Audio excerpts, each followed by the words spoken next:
On the left is the GX version of the AJ4 Midnight Navy. On the right is the LJR version. Both of these are top-tier factories for the AJ4. Today, let's compare the similarities and differences between them. First, let's talk about the biggest difference in appearance. The GX's shape is slightly bulky, just like the authentic pairs. This is because GX uses thick materials and has a high degree of overall padding. It looks a bit wider from a top-down perspective. Next, let's take a look at the LJR version. It can be considered the slimmest shape among all versions for those familiar with IT. Easily recognizable just by looking at it. Placed side by side, the difference is clear at a glance. The toe box curve on the GX is relatively flat-shaped, a bit like an isosceles trapezoid. The toe box curve on the LJR is more pointed, shaped more like an oval. In terms of leather cut, neither has a widow's peak. The GX leather has a distinct grainy texture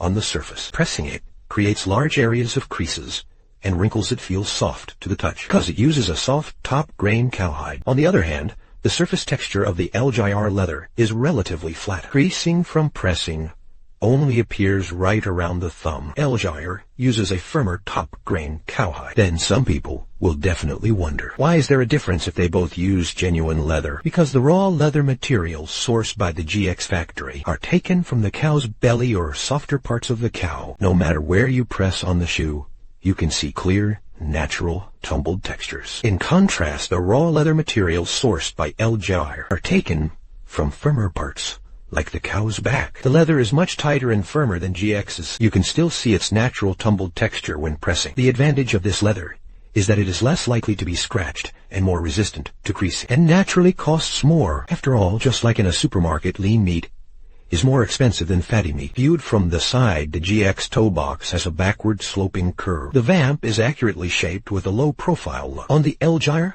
the toe curve slopes even more, creating smoother, more beautiful lines. Also accurately features the low profile Van P. LJR's shoe last is truly in a league of its own. Other factories struggle to make the toe curve look this sleek. The GX side main stitching features double lines on top and a single line on the bottom. The upper and lower lines are straight parallel and evenly spaced. LJR's main stitching also uses the top double bottom single pattern. The spacing is almost equal, just like two parallel lines. On the LJR, the edge finishing slightly flips outward. This is a distinctive manufacturing habit of their factory. If you look closely, it does affect the aesthetics. Let's look at GX's edge finishing. Not only is there no outward flip, it's also neatly embedded under the TPU, fitting perfectly, making it much more visually appealing. LJR has another manufacturing habit. The end of the cut wraps tightly against the TPU without leaving any gap. If you own an LJR AJ4,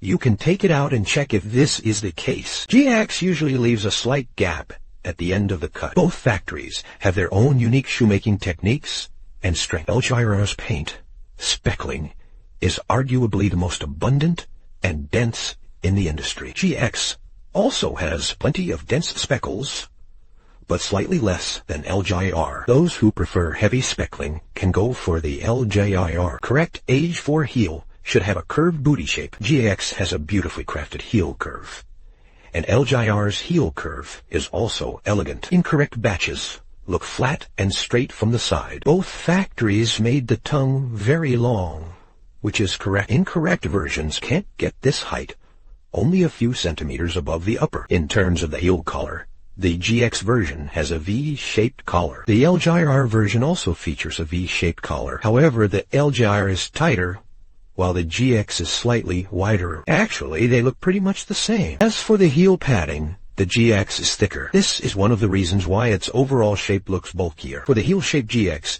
is more like a bucket waist, with the top and bottom widths almost identical. The LJR heel is more slender, like a small waist, because it has a tapered design. This is one of the signature features of the LJR factory. Both inslays are made of latex, offering a slightly better foot feel than the sea glass foam. Through the series of comparisons above, it is indeed hard to determine a clear winner, which gives many novice collectors a headache. They don't know which one to cop. Who care more about the overall look? GX is recommended. Its shape is the closest to the retail. Most veteran collectors will choose GX. If you are detail-oriented, then LJR is definitely the top choice. It has a more beautiful toe box curvature and denser paint splatters.